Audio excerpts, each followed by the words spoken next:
On the 22nd of October, I hosted a meeting of the foreign ministers of the 11 countries of the core group of the Friends of Syria, as well as the President and senior leadership of the Syrian National Coalition. We gave our united support to the UN-led Geneva II process, which should establish a transitional governing body with full executive powers formed by mutual consent.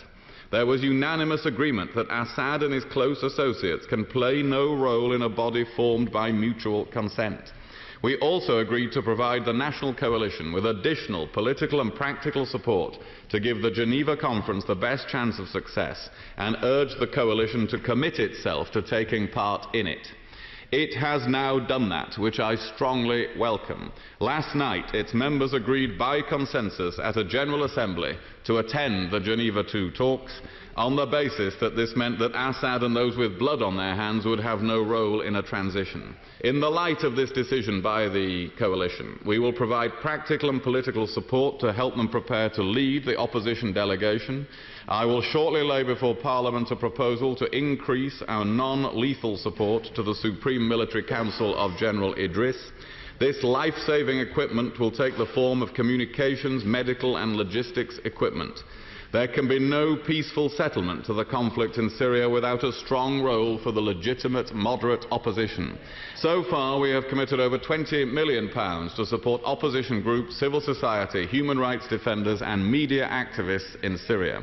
This ranges from training and equipping search and rescue teams to providing up to £1 million to help survivors of sexual violence gain access to justice, and we will develop this assistance further. The Organisation for the Prohibition of Chemical Weapons has confirmed that the destruction of Syria's declared chemical weapons production, mixing and filling equipment is now complete. But some warheads and all of the bulk chemical agents and precursors remain and must be eliminated. The UK has provided £2.4 million of support to this process, and we will continue to support the mission until Syria's chemical weapons capability is eradicated.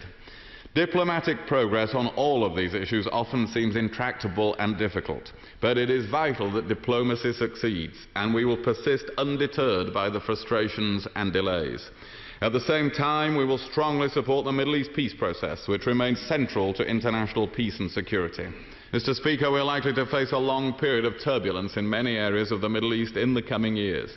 And if we do not succeed in diplomatic solutions in these three crucial conflicts and potential conflicts, then the outlook would be dark indeed for the region and for the peace and security of the world.